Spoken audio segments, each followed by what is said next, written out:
Hello guys, welcome back to your channel commerce group for J. So guys, मेरा नाम है वंदना राघव और मैं लेकर आती हूँ आपके लिए कॉमर्स की unit number 2 accounting and auditing के कुछ इंपॉर्टेंट टॉपिक्स। तो अभी तक हमने पार्टनरशिप को कंप्लीटली खत्म कर लिया है। ऐसे नहीं कि कंप्लीटली हमने सारे ही टॉपिक रिवाइज कर लिए, लेकिन जितना भी हमारे एग्जाम पॉइंट ऑफ व्यू से रिलेवेंट है हमने उतना टॉपिक अच्छी तरीके से कंप्लीट कर लिया है। और अगर हमारे जब आगे पूरे से सारे टॉपिक्स हो जाएंगे, उसके बाद हम आपके लिए और भी फर्दर एमसीक्यू प्रैक्टिस कराएंगे, जिसके माध्यम से जो भी आपके कुछ टॉपिक्स रह जाते हैं उनका अच्छी तरीके से कवरेज हो जाएगा। ठीक है, तो अगर आप हमारे साथ क्वेश्चन प्रैक्टिस करना चाहते हैं तो हमारे साथ क्विज में जुड़ना ना भूलिए, जो कि टेलीग्राम पर होती है और डिस्क्रिप्शन में लिंक है, आप उसको ज्वाइन कर सकते हैं पेपर 1 एंड पेपर 2 के लिए लेकर। तो आज का जो हमारा इंपॉर्टेंट टॉपिक होने वाला है वो होने वाला है कॉर्पोरेट अकाउंटिंग से रिलेटेड। कॉर्पोरेट अकाउंटिंग से ऐसे डायरेक्टली क्वेश्चन तो नहीं आते, लेकिन कॉर्पोरेट अकाउंटिंग में कुछ टॉपिक्स हमारे ऐसे होते हैं जिनसे डायरेक्टली क्वेश्चन आते हैं। तो बेसिकली जो आज हमारा टॉपिक होने वाला है वो होने वाला है शेयर को लेकर, शेयर कैपिटल चैप्टर को लेकर के। ठीक है, लेकिन हम स्टार्टिंग कॉर्पोरेट अकाउंटिंग से करेंगे, जो कि अकाउंटिंग की ही एक ब्रांच होती है। तो इसके क्या क्या इसके कॉर्पोरेट अकाउंटिंग होती क्या है, इसके फीचर्स क्या है, इसका स्कोप क्या है, इसको समझते हुए हम आगे के फर्दर टॉपिक को स्टार्ट करते हुए चलेंगे। तो आइए स्टार्ट करते हैं। तो पहला क्वेश्चन हमारे दिमाग में आता है, what is corporate accounting? Corporate accounting क्या है? अगर मैं हिंदी में इसका नाम लूँ तो इसका नाम होता है, हिंदी के वर्ड्स में कॉर्पोरेट अकाउंटिंग को निगमीय लेखांकन कहा जाता है। ठीक है, तो जो भी हमारे बिजनेस से रिलेटेड जितनी भी ट्रांजेक्शन्स होती हैं, जो भी हमारे बिजनेस से रिलेटेड करती हैं, है ना, तो उनको रिकॉर्डिंग करना, उनको समराइज करना और उनको इंटरप्रेट करना फाइनेंशियल ट्रांजैक्शन को रजिस्टर्ड ऑफ कंपनी में, ये सब क्या होता है? एक प्रक्रिया होती है जिसको कॉर्पोरेट अकाउंटिंग कहा जाता है। It ensures companies comply with laws like companies act. तो ये कॉर्पोरेट अकाउंटिंग क्या करती है? इंश्योर करने की कोशिश करती है कि जो जो भी हमारे कंपनी एक्ट 2013 में जो लॉ बताए गए हैं उनके हिसाब से हमारे जो फाइनेंशियल रिपोर्ट है वो तैयार की जाए। और किसके अकॉर्डिंग? सेबी रेगुलेशंस के अकॉर्डिंग और इंडियन अकाउंटिंग स्टैंडर्ड के अकॉर्डिंग हमारी जितनी भी चीजें हैं वो प्रिपेयर की जाए। अगर हम डेफिनेशन की बात करें कॉर्पोरेट अकाउंटिंग की, तो corporate accounting is a specialised branch of accounting that focus on recording, analysing, reporting and financial transaction of a corporate और कंपनी। देखो, कॉर्पोरेट से मतलब भी क्या होता है? कॉर्पोरेट से मतलब हमारा सीधा सीधा कहे तो हम कंपनी, तो कंपनी के अंदर जितनी भी हमारी ट्रांजेक्शन्स होंगी, पैसों को लेकर के लेन देन जितने भी होंगे, उनको रिकॉर्ड करना, उनका विश्लेषण करना और उनकी ही आधार पर एक रिपोर्ट जनरेट कर देना, किसका काम होता है? कॉर्पोरेट अकाउंटिंग का काम होता है। It involves the systematic preparation of financial statement. ये एक सिस्टमेटिक प्रिपरेशन करता है जितनी फाइनेंशियल स्टेटमेंट होती हैं। जैसे कि सबसे पहले जर्नल एंट्रीज की जाती हैं, फिर लेजर्स किए जाते हैं, फिर ट्रायल बैलेंस बनाया जाता है, देन उसके बाद ट्रेडिंग अकाउंट बनाते हैं हम, फिर पीएनएल अकाउंट बनाते हैं, देन उसके बाद हम बैलेंस शीट प्रिपेयर करते हैं। और भी फर्दर बहुत सारे अकाउंट्स होते हैं, जैसे कैश फ्लो हो गया, फंड फ्लो हो गया, नोट टू अकाउंट हो गया। ये सारी चीजें हमारे कॉर्पोरेट अकाउंटिंग के अंदर ही की जाती हैं। ठीक है, सच एज, देखो इसमें भी ऑप्शंस दे रखे हैं, जैसे सॉरी एग्जांपल दे रखे हैं, जैसे बैलेंस शीट हो गया, प्रॉफिट एंड लॉस हो गया, कैश फ्लो स्टेटमेंट हो गया, in compliance with legal standard like the companies act. और किसके आधार पर बनाए जाएंगे? जो भी कंपनी का जो एक्ट होता है, कंपनी एक्ट 2013, इससे पहले 1956 होता था, तो उसके अकॉर्डिंग ये सारी चीजें बनती थी। इंडियन अकाउंटिंग स्टैंडर्ड के भी लॉज का ध्यान रखते हैं और हम सेबी रेगुलेशंस का भी ध्यान रखते हैं। ठीक है, तो ये इसका हिंदी में है, जो भी हिंदी मीडियम स्टूडेंट है वो इसको पढ़ सकते हैं। नेक्स्ट है, फीचर्स क्या होते हैं कॉर्पोरेट अकाउंटिंग की? अगर मैं फीचर्स की बात करूं, विशेषताओं की बात करूं, तो क्या होता है? देखो, सबसे पहला फीचर क्या होता है कि लीगल फ्रेमवर्क होता है, कि कंपनी एक्ट में जो भी कंपनीज को लेकर जो भी हमारे एक्ट बने हुए हैं उन सब के फीचर्स को हम क्या करते हैं, इसमें इंक्लूड करके ही आप अपनी फाइनेंशियल स्टेटमेंट को प्रिपेयर करते हैं। तो कंपनी कॉर्पोरेट अकाउंटिंग किससे रेगुलेट होती है? तो कंपनीज एक्ट से, सेबी से, जो भी सेबी की गाइडलाइन दी होती है, इंडियन अकाउंटिंग स्टैंडर्ड, आईएफआरएस, ये सारे टॉपिक्स हम पढ़ चुके हैं, आईएफआरएस और इंडियस। जिसको भी पढ़ना है वो मेरी प्रीवियस वीडियो देख सकता है। ठीक है, ensuring compliance and also building trust of the stake holders. देखो, स्टेक होल्डर हम अपनी अकॉर्डिंग भी तो तैयार कर सकते हैं। जो पहले फाइनेंशियल ट्रांजेक्शन रिकॉर्ड की जाती थी, या मैं इंडियन अकाउंटिंग, इंडियन में अगर मैं इंडिया में बात करूं अकाउंटिंग करने की, तो हम बेसिकली किसी का देखते थे तो एक रजिस्टर ले लेते थे, और बिल्कुल उसमें सिंपल ट्रांजेक्शन्स हम लिखते थे। लेकिन क्या वो सिंपल ट्रांजेक्शन उतनी यूज़फुल होती थी? तो उनको हम वर्ल्ड लेवल पर या ग्लोबल लेवल पर उनको जनरलाइज़ नहीं कर सकते थे, ठीक है? तो उसी के लिए तो ये सारे लॉज़ लेकर आए हैं। तो ये लोग क्या एंश्योर करते हैं कि जितने भी हमारे स्टेक होल्डर मतलब होता है जितने भी हमारे कंपनी से रिलेटेड लोग होते हैं, चाहे वो हमारे क्रिएटर्स हों या फिर वो हमारे इन्वेस्टर्स हों या हमारे कस्टमर हो, मतलब जिनका भी हमारी कंपनी से लेन-देन होता है या जो भी कंपनी पर विश्वास करते हैं, कंपनी के साथ जुड़े रहते हैं।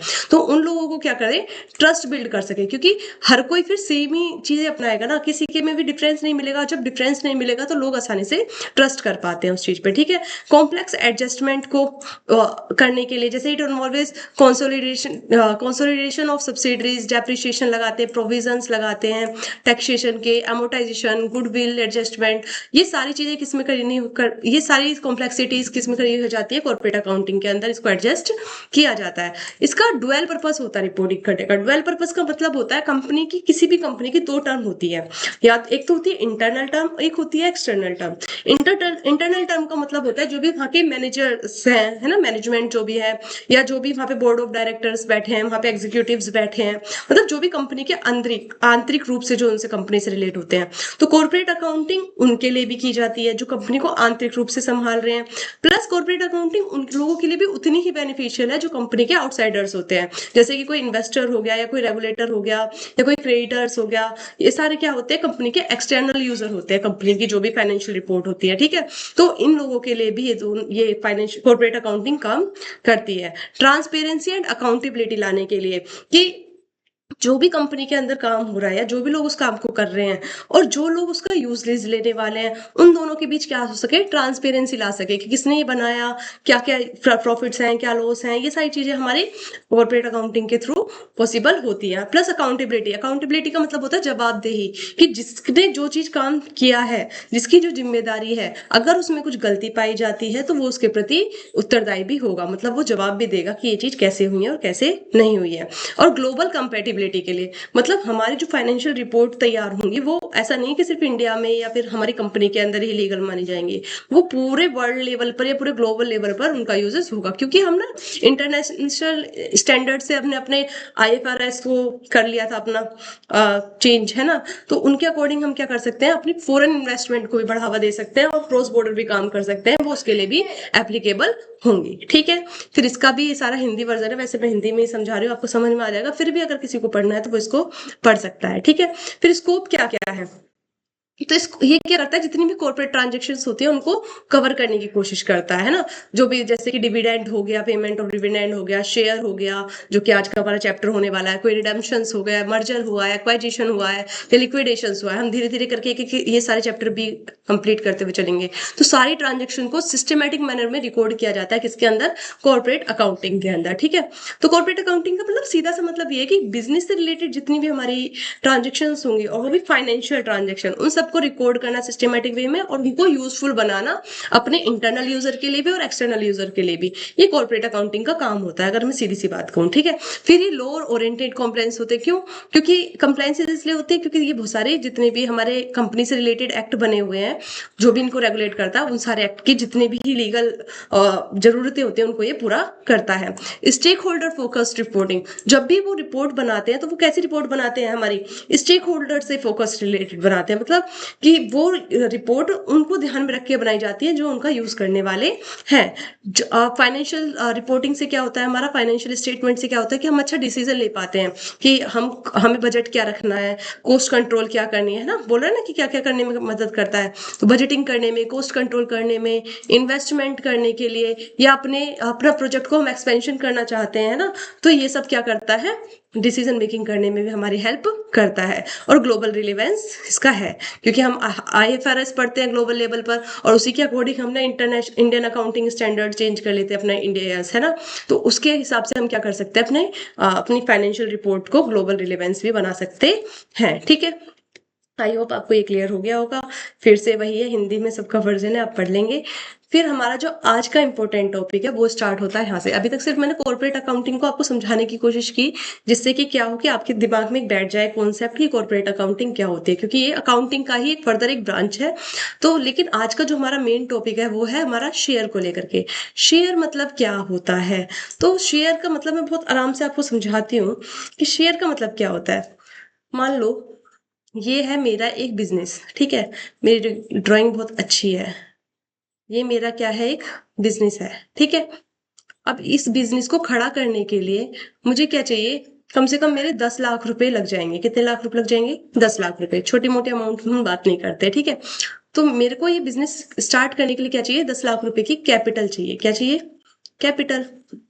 अगर कोई मेरी तरह समझदार बंदा होगा जो बिजनेस स्टार्ट करने वाला होगा, तो क्या वो 10 लाख की कैपिटल अपनी जेब से लगा देगा?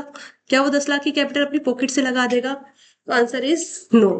क्योंकि अगर गलती से भी उसका बिजनेस खराब हुआ या उसका बिजनेस लॉस में गया, तो वो तो पूरा कंगाल हो जाएगा। बेशक उसके पास 10 लाख रुपए होंगे, नो डाउट, लेकिन वो 10 लाख रुपए अगर लगा देगा तो उसका बिजनेस बिल्कुल खत्म हो जाएगा। तो एक अच्छा, मैं कहती हूँ, बिजनेसमैन क्या करता है, कभी भी बिजनेस में, किसी भी बिजनेस में अपनी टोटल कैपिटल नहीं लगाता है, अपनी टोटल कैपिटल नहीं लगाता है। वो क्या करता है कि अपनी कैपिटल में से मान लो उसने 2 लाख रुपए लगा दिए, अपने कितने लगा दिए? 2 लाख रुपए। और फर्दर जो 8 लाख रुपए होंगे, फर्दर जो 8 लाख रुपए होंगे, वो क्या करेगा? आउटसाइडर से लेने की कोशिश करेगा, ठीक है। तो जब वो आउटसाइडर से लेने की कोशिश करेगा, तो वो क्या करेगा? आउटसाइडर क्या उसके फ्री में आ जाएंगे क्या उसके पास बिजनेस करने के लिए कि लो भैया हमारे पास फालतू में पैसा पड़ा है, हम आ जाते हैं और आप हमें क्या करें, हमें अपने बिजनेस में, मतलब हम आपके बिजनेस में पैसा लगा देते हैं और हमें कुछ नहीं चाहिए। तो ऐसे तो नहीं आएंगे। जब वो हमारे बिजनेस में आएंगे तो वो कुछ ना कुछ प्रॉफिट में क्या मांगेंगे? वो हिस्सेदारी मांगते हैं। क्या मांगते हैं? प्रॉफिट में हिस्सेदारी मांगते हैं। और जब वो प्रॉफिट में हिस्सेदारी मांगने लग जाते हैं, तो उसी को ही हम उनका शेयर कह देते हैं। लेकिन ये शेयर की वैल्यू डिसाइड कैसे होती है? वो क्या करता है कि इसी बिजनेस के, सॉरी कहाँ है, एक मिनट, इसी बिजनेस के क्या कर देता है, वो टुकड़े कर देता है। क्या कर देता है? टुकड़े कर देता है ना। और वो इतने टुकड़े करता है कि मतलब उसके पैसे आसानी से इकट्ठे हो जाते हैं, और वो टुकड़े करने के बाद अपने कैपिटल को, बाहर लोगों को अपनी बिजनेस की कैपिटल को खरीदने के लिए क्या करता है? इनविटेशन देता है एक तरीके से। तो जो ये बिजनेस के टुकड़े करे हैं ना उसने, मान लो उसने 8 लाख रुपए इकट्ठे करने थे, अब उसने क्या करा? 80 टुकड़े कर दिए अपने बिजनेस के, ठीक है। तो 80 टुकड़े जब कर दिए, तो क्या होगा? 8 लाख को अगर मैं 80 से डिवाइड कर दूं, तो मतलब 80 लोगों को अगर उसने अपने शेयर बेच दिया, तो एक इंसान को 80 हजार रुपए, क्या, एक इंसान को 80 हजार रुपए अपने शेयर की वैल्यू देनी पड़ेगी। मतलब उसने क्या कर दिया? 80 शेयर्स कर दिए, मतलब टुकड़े बना दिए उसने अपने बिजनेस के। और इन्हीं बिजनेस के टुकड़ों को क्या कहा जाता है? शेयर कहा जाता है। और वो क्या करेगा? इनको मार्केट में इशू करेगा, लोग इसके बिजनेस में से इस हिस्से को खरीदेंगे और वो उतना पैसा देंगे। लेकिन जब उसको प्रॉफिट भी होगा ना, तो वो उसी हिस्से, उस प्रॉफिट के इतना ही हिस्से करेगा और उन हिस्सों को भी वो उनमें बांटेगा। और जो इनको खरीदता है ना शेयर को, उनको क्या कहते हैं? शेयर होल्डर कहते हैं। तो आई होप आपको ये कॉन्सेप्ट क्लियर हो गया होगा कि क्या शेयर होता है। अब इसकी हम ऑफिशियली लैंग्वेज से समझ लेते हैं कि शेयर क्या होता है। ये चल क्यों नहीं रहा है भाई? हम्म, ठीक है। तो अब हम इसके शेयर का समझते हैं कि क्या होता है, ठीक। तो अकॉर्डिंग टू द सेक्शन, अरे चल क्यों नहीं रहा है भैया? पहन लिया है हमने, है ना। तो according to the section 284 of the company act 2013, share means a share in the share capital of a company and include stock. तो मतलब जो भी कंपनी की टोटल कैपिटल है, उसमें से जब वो कुछ हिस्सा इशू कर देता है किसी और के लिए, या उसके हिस्से बांट देता है, उसी को शेयर कहा जाता है। और ये कंपनी एक्ट किस में बात की गई है? सेक्शन 284 में ये बात कही गई है, ठीक है। It is a unit into which share capital of a company is divided. ये वो यूनिट होती है जिसमें कंपनी की शेयर कैपिटल को क्या किया जाता है? डिवाइड किया जाता है। A share represent a unit of equity ownership in a company, making the holder a partial owner entitled or to potential dividend and voting right, कि जो वो टुकड़े करेगा ना उसको एक तो क्या करेंगे, इक्विटी ओनरशिप कहेंगे। इक्विटी ओनरशिप का मतलब समझते हैं, वो असली मालिक बन जाएगा उतने, मतलब अगर मान लो 100 के उसने 10 शेयर कर दी ना, तो एक 10 पार्ट का वो मालिक बन जाएगा जो भी उस शेयर को खरीदेगा, ठीक है। फिर उसके पास क्या क्या होगा, उसके पास वोटिंग राइट्स होंगे। Share are traded on a stock exchange providing capital for business and investment opportunities for individual. तो शेयर क्या होता है कि शेयर क्या करता है, ट्रेड करता है कि जितनी भी अपॉर्चुनिटीज होंगी एक इंसान के लिए, जो शेयर होल्डर्स के लिए, वो उसको प्रोवाइड की जाएगी। They differ from stock by representative specific ownership in a single company, कि एक कंपनी के कई सारे ओनर भी बन सकते हैं अलग अलग, जितने जितने के वो शेयर खरीद लेंगे। अगर मैं अदर वर्ड्स में बात करूं, a share is a unit of ownership that represent an equal portion of a company's capital. When a person buy share of a company they become a shareholder and gain certain right such as a receiving dividend and voting in a company meeting. तो जो भी share को खरीदेगा उसको share holder कहा जाएगा, plus उसको कुछ राइट्स दिए जाते हैं कि जितना भी कंपनी का लाभांश होगा, जितना भी उस कंपनी का डिविडेंड होगा, उसको उसमें हिस्सा मिलेगा, प्लस उसको कुछ वोटिंग राइट्स भी मिलते हैं। तो ये हमारे शेयर की डेफिनेशंस हो गई। तो आई होप आपको ये भी क्लियर हो गया होगा। फिर कुछ क्लासिफिकेशंस आते हैं शेयर के, तो वो कुछ इस टाइप से आते हैं। तो क्लासिफिकेशन को मैंने यहाँ पर 3 टाइप से दिखाया है, बाय स्टेटस के टाइप से, बाय राइट के टाइप से एंड अदर टाइप से, ठीक है। तो अगर मैं सिर्फ स्टेटस की बात करूं, तो एक होता है हमारा अथोराइज्ड शेयर कैपिटल, एक होती है इशूड, एक होती है सब्सक्राइब्ड, एक होती है कोल्ड अप और एक होती है पेड अप। अगर मैं बात करूं न्यूमेरिकल पोर्शन की, तो वो मेरा इसी में से आता है। तो इसको मैं फर्दर आपको आगे एक्सप्लेन करूंगी। अभी मैं इसको एक्सप्लेन करती हूँ। अगर मैं राइट की बात करूं, तो राइट में शेयर के फर्दर 2 टाइप्स होते हैं, एक होता है इक्विटी शेयर, एक होता है प्रेफरेंस शेयर। इक्विटी शेयर वो शेयर होते हैं जो असली मालिक होते हैं कंपनी के, ठीक है। असली मालिक से मेरा मतलब है कि जो अगर इनको, मतलब असली मालिक का क्या मतलब है, अगर मेरे बिजनेस में प्रॉफिट हो रहा है और मैं उस कंपनी की शेयर होल्डर हूँ और इक्विटी शेयर होल्डर हूँ, तो अगर उस कंपनी को बिजनेस में लाभ हो रहा है तो मुझे मिलेगा, क्योंकि लाभ का मतलब है कि लाभ में से भी सबका हिस्सा देने के बाद अगर कुछ बच गया तो वो मुझे मिलेगा, अगर नहीं बचा तो मेरे पास डिविडेंड के लिए कोई फिक्स्ड ऐसी कोई मतलब परसेंटेज नहीं होती। अगर बच गया तो मिलेगा, नहीं बचा तो नहीं मिलेगा। और इसको एक पावर भी होती है, इसके पास वोटिंग राइट होता है ना, और ऑर्डिनरी राइट्स भी इसके पास होते हैं। वहीं अगर मैं प्रेफरेंस शेयर की बात करूं, तो इनको इक्विटी शेयर होल्डर से पहले इनको राइट मिलता है अपना डिविडेंड लेने का, और एक फिक्स परसेंटेज भी होती है जो कि 6% या 7% या 8%, जो भी फर्दर डिसाइडेड होता है उसके लिए। तो इनको क्या मिलता है, फिक्स डिविडेंड मिलता है। होते तो ये भी ओनर है एक तरीके से, लेकिन इनको एक तो ना ही तो वोटिंग राइट्स मिला होता है, इनके पास फिक्स डिविडेंड होता है और वोटिंग राइट होता ही नहीं है, और इनको प्रायोरिटीज होती है डिविडेंड और कैपिटल लेने की इक्विटी शेयर होल्डर से पहले, ठीक है। तो 2 टाइप्स के शेयर हो गए। और अदर टाइप्स की अगर मैं बात करूं शेयर की, तो राइट्स इशू होते हैं, बोनस शेयर होते हैं, स्वेट सॉरी ये स्पेलिंग गलत है, स्वेट इक्विटी शेयर होता है, ठीक है। फिक्स डिविडेंड रिलेटेड वेट्स होते हैं, और ESUP मतलब एम्प्लॉय स्टॉक ऑप्शन प्लान भी होते हैं, ठीक है। तो अभी का जो हमारा टाइप है ना, अभी हम मतलब ये भी बहुत सारे इंपॉर्टेंट इनसे भी क्वेश्चन बनते हैं, इनको हम फर्दर आगे डिस्कस करेंगे। अभी बस इक्विटी शेयर होल्डर में और प्रेफरेंस शेयर होल्डर में मतलब समझो, उसके बाद मैं इनको भी अभी डिटेल से एक्सप्लेन करने वाली हूँ। तो अगर मैं ऑथोराइज्ड किसकी बात करूं, ऑथोराइज्ड शेयर कैपिटल की, किसकी, ऑथोराइज्ड शेयर कैपिटल की, ठीक है। तो ये वो कैपिटल होती है जो कंपनी के पास होती है। जैसे कि अभी मैंने पीछे एग्जांपल दिया था, तो उसमें 10 लाख रुपए का बिजनेस स्टार्ट कर रहा था, वो कितने का, 10 लाख रुपए का। तो टोटल कैपिटल कितनी थी बिजनेस की, 10 लाख रुपए। इसी 10 लाख रुपए को क्या कहेंगे हम, ऑथोराइज शेयर कैपिटल कहते हैं, ठीक है। इसके बाद आता है मेरा इशूड, ठीक है। अब कंपनी ने क्या किया था, मैंने बताया था कि उसके पास 2 लाख रुपए तो उसके खुद के हैं, किसके, मतलब मैं अपनी एग्जांपल दे रही हूँ, तो 2 लाख रुपए तो मेरे पास थे, मैंने जो लगाए थे अपने बिजनेस में, बची थी मुझे 8 लाख रुपए की जरूरत, और मैं इनको इशू करूंगी, क्या करूंगी, मैं इनको इशू करूंगी। तो ये जो 8 लाख रुपए मैं इशू करूंगी, जो जनता को दूंगी कि आप मेरा शेयर खरीदो और मुझे पैसा दो, जब मैं जनता को ये बता देती हूँ कि मेरे इतने शेयर मार्केट में अवेलेबल हैं, आप इनको खरीद करके मेरे को पैसा दे सकते हो, तो उसी को क्या कहते हैं, हम इशू शेयर कैपिटल कहते हैं, जो कि अभी के लिए मेरी क्या है 8 लाख रुपए है, ठीक है। इसके बाद आता है मेरा फिर आता है सब्सक्राइब्ड शेयर कैपिटल। किसका? सब्सक्राइब्ड। सब्सक्राइब्ड मतलब होता है पसंद कर लेना। क्या होता है? पसंद कर लेना। अगर आपको हमारा चैनल भी पसंद आ रहा है तो आप भी क्या कर सकते हैं, उसको सब्सक्राइब कर सकते हैं, लेकिन यहाँ पर आपको ओनरशिप नहीं मिलेगी। लेकिन अगर आप किसी की कंपनी के शेयर को सब्सक्राइब कर लेते हैं तो वहां पर आपको प्रॉफिट भी मिलता है, और यहाँ पर आपको प्रॉफिट के तौर पर क्या मिलेगी? बहुत सारी एजुकेशनल नॉलेज मिलेगी। ठीक है, तो सब्सक्राइब कैपिटल का मतलब होता है कि मान लो मैंने 8 लाख इशू किए थे, लेकिन इसमें से क्या किया कि 7,20,000 रुपए क्या कर दिया लोगों ने, 7,20,000 के शेयर क्या कर लिए? सब्सक्राइब कर लिए। मतलब उन्होंने पसंद कर लिया कि हम इनको खरीदने वाले हैं। ठीक है, और बाकी के जो भी मेरे बच गए 80,000 शेयर, कितने? 80,000 शेयर, इनको मैं अनसब्सक्राइब में डाल दूंगी कि अभी मेरे को जनता द्वारा अनसब्सक्राइब करे नहीं गए हैं। ठीक है, अब देखो मैंने 7,20,000 लिया है जो कि 8 लाख का 90% है। ठीक है, अगर मेरी इशू शेयर कैपिटल का 90% जनता ने सब्सक्राइब नहीं किया तो मैंने जो शेयर इशू करे ना वो क्या हो जाएंगे? कैंसिल हो जाएंगे। इससे क्वेश्चन आता है, इसलिए मैंने आपको ये 7,20,000 रुपए करके दिखाए हैं। ठीक है, फिर इसके बाद आता है मेरा, मतलब ये जनता ने सब्सक्राइब कर लिया, मतलब जनता ने एक तरीके से खरीद लिए शेयर, ऐसे मान सकते हैं। फिर आता है मेरे कोल्ड अप शेयर। क्या आता है? Cold up.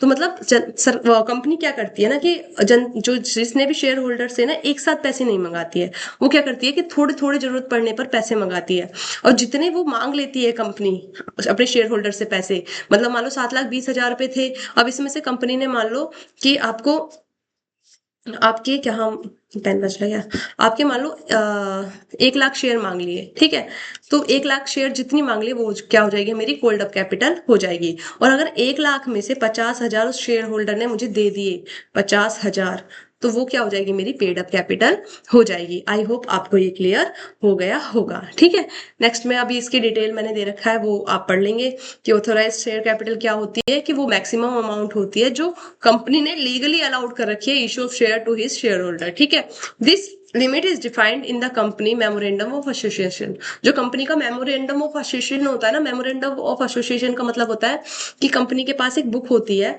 ना, तो उसको उसमें लिखा होता है कि कंपनी के पास कितने शेयर हैं, ये वो। तो जब कंपनी का फॉर्मेशन होता है ना तब ये बुक प्रिपेयर की जाती है, तो इसमें लिखा होता है कि कंपनी की ऑथराइज शेयर कैपिटल कितनी होगी। The company can not raise an amount exceeding this limit. अगर मेरे पास 10 लाख रुपए की ऑथराइज कैपिटल थी ना, तो मैं 10 से 11 लाख रुपए कभी भी इशू नहीं कर सकती, ना ही मैं कभी जनता से मांग सकती हूँ। ये मेरी मैक्सिमम लिमिट है कि मैं सिर्फ इतना ही मांग सकती हूँ। ठीक है, फिर बोल रहा है कि it sets the legal ceiling on a company share issuing power. ठीक है, the authorised capital also known as a registered और नॉमिनल कैपिटल, कि जब मेरा एमओए बनता है ना, मतलब मेमोरेंडम ऑफ एसोसिएशन, तो इसमें वो इतनी कैपिटल रजिस्टर्ड होती है कि मेरी जो बिजनेस कैपिटल है वो इतनी होगी। ठीक है, कैन बी इंक्रीज और decrease according to the rules specify in the company act. क्या इसको कभी भी नहीं बढ़ाया जा सकता? इसको बढ़ाया घटाया जा सकता है, लेकिन कंपनीज एक्ट के मुझे रूल फॉलो करने पड़ेंगे। It is important to note that a company is not obligated to issue the entirely of authorized capital to the public। तो अभी मैंने बोला ना कि देखो 10 लाख की थी अथोराइज्ड कैपिटल, लेकिन वो 10 की 10 जनता को इशू करते हैं ऐसा नहीं होता, उसमें से कुछ लिमिट कम करके हम इशू करते हैं। It can make decision based on it's need, कि जितनी कंपनी को जरूरत है उतने ही वो इशू करे। जैसे मैंने कहा था कि 2 लाख रुपए मेरे खुद के थे, तो मैं क्यों मांगू उनको, है ना, तो मैं 8 लाख रुपए जनता से मांग रही थी। ठीक है, तो हम बस पूरी पूरी शेयर कैपिटल को बिल्कुल इशू नहीं कर सकते, उसमें से कुछ पार्ट कर सकते हैं जितनी हमें जरूरत है, और ये क्या है, अथोराइज्ड लिमिट से ज्यादा नहीं होनी चाहिए। फिर इशूड कैपिटल क्या होता है? जो उसमें से मैंने जनता को इशू कर दी, पब्लिक को ऑफर कर दी कि पब्लिक आए और मेरे शेयर क्या करे, खरीदे। Issued capital refers to the portion of the authorised capital that the company has offered to the public of for subscription, कि पब्लिक को दे दिया कि आप मेरे इस वाले शेयर को क्या कर सकते हैं, पसंद कर सकते हैं। This include share allotment to vendors and signatories of the company's memorandum. The remaining unissued capital can be offered to public at a later date. मतलब जितनी भी थी ना मेरे पास कैपिटल इशू करने के लिए, अगर मैं उसमें से कम भी इशू कर देती हूँ, जैसे कि मेरे पास थी, कितनी थी,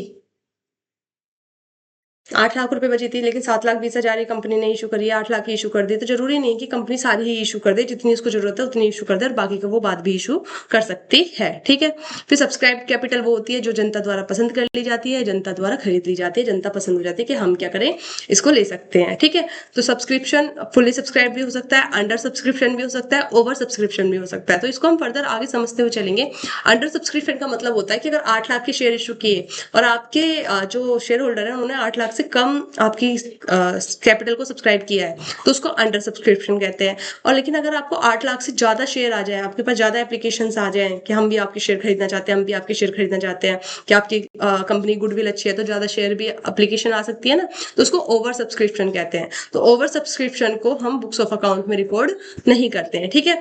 फिर कोल्ड अप कैपिटल वो होती है जिसको जनता से मांग लिया जाता है कि आप हमें इतने पैसे दे दीजिए कंपनी के ओनर द्वारा, ठीक है। फिर पेड अप कैपिटल कौन सी होती है? पेड अप कैपिटल वो कैपिटल होती है जितना जनता द्वारा सब्सक्राइब कर लिया जाता है या जितना मतलब पेड कर दिया जाता है अपने शेयर का, ठीक। फिर अनकोल्ड कैपिटल कौन सी होती है? अनकोल्ड कैपिटल वो होती है जो अभी तक कंपनी द्वारा मांगी ही नहीं गई है। मतलब 8 लाख रुपए हमने सब्सक्राइब करवाए थे, लेकिन हमने 8 लाख रुपए में से अभी हमने एग्जाम्पल समझा कि 1 लाख रुपए ही क्या किए थे, हमने मांगे थे। बाकी के जो 7 लाख रुपए थे वो क्या कहलाएंगे? अभी अनकोल्ड अप कैपिटल कहलाते हैं। फिर आती है रिजर्व कैपिटल। ये मतलब रजिस्टर्ड ऑथराइज कैपिटल का ही पार्ट होता है, लेकिन इसको कंपनी के पूरे जीवन में हम मांगते ही नहीं है। हम सिर्फ इसको तभी मांगते हैं जब हमारी कंपनी लिक्विडेट होती है या कंपनी का समापन हो रहा होता है, मतलब कंपनी बाइंडिंग का पूरी होती है, जब भी हम रिजर्व कैपिटल को मांगते हैं। अदरवाइज हम रिजर्व कैपिटल को पूरे कंपनी के जीवन काल में नहीं मांगते हैं, ठीक है। आई होप आपको क्लासिफिकेशन ऑफ शेयर कैपिटल समझ में आ गया होगा। नेक्स्ट चलते हैं हम इसका, कि इसको मैंने एक छोटे छोटे उसमें समझाया है, इसको आप पढ़ लेंगे। देखो शेयर कैपिटल क्या होती है, इसका ये क्या हो जाता है, हाँ, शेयर कैपिटल क्या होती है? जो शेयर जारी करके जुटाई गई पूंजी होती है, ठीक है। फिर इक्विटी शेयर क्या होता है? जो कंपनी के ओनरशिप के दर्शाता है, ठीक है। फिर प्रेफरेंस शेयर क्या होता है? इनका फिक्स डिविडेंड होती है। शेयर होल्डर कौन होते हैं? जिसने कंपनी के शेयर खरीदे होते हैं। इशू ऑफ शेयर क्या होते हैं? जितने भी कंपनी ने इन्वेस्टर को बोल दिया है कि आप हमारी जनता से शेयर खरीद सकते हैं। फेस वैल्यू और पार वैल्यू क्या होती है? कि जो भी फेस वैल्यू होगी, मान लो मेरे पास 10,000 मेरे शेयर थे और हर किसके रेट से थे? 10 रुपए के रेट से थे।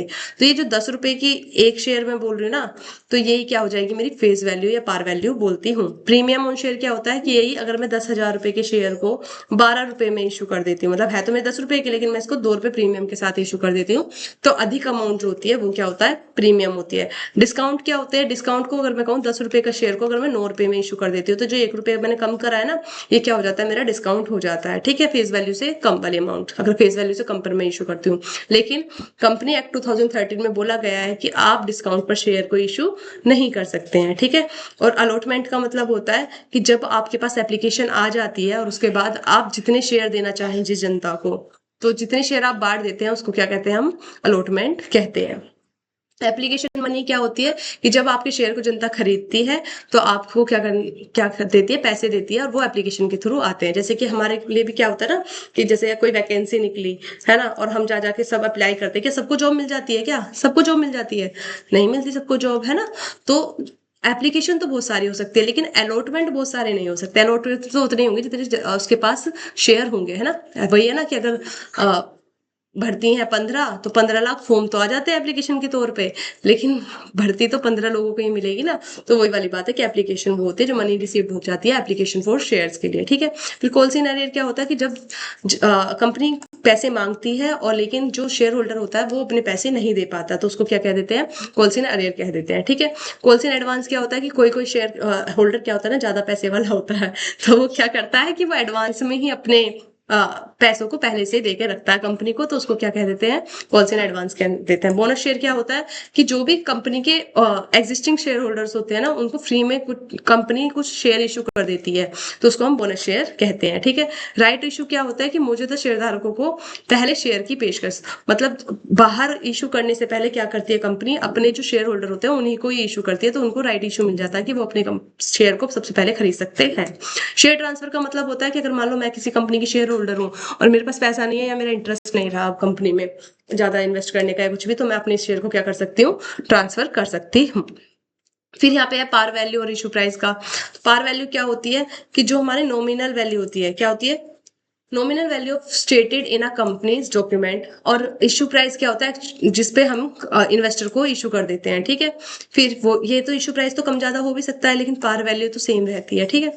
Use to calculate share capital, share capital के यूज में आती है, ये होती है फंड को रेज करने के लिए, ठीक है। फिक्स्ड होती है और स्टेचुटरी वैल्यू होती है, ये हमारी चेंज भी हो सकती है, ठीक है। Share can not be issue below the par value, क्योंकि हम अपनी जितनी हमारी पार वैल्यू ना, जैसे 10 रुपए मैंने बताया था कि 10 रुपए पार वैल्यू, तो इससे कम पर हम फेस वैल्यू से कम पर हम शेयर को इशू नहीं कर सकते। लेकिन ये पार पे, प्रीमियम पर और डिस्काउंट पर भी इशू प्राइस हो सकता है। फिर बोलता है कि ये under share, recorded under share capital होता है, और ये सब में प्रीमियम प्रीमियम मिला के इसको अलग अलग भी हम स्प्लिट कर सकते हैं। वो हम आगे पढ़ेंगे जब हम, अभी एक न्यूमेरिकल कराऊंगी थोड़ा सा, आज तो एक ही न्यूमेरिकल कराऊंगी, लेकिन आगे और फर्दर न्यूमेरिकल लाने वाली हूँ, है ना।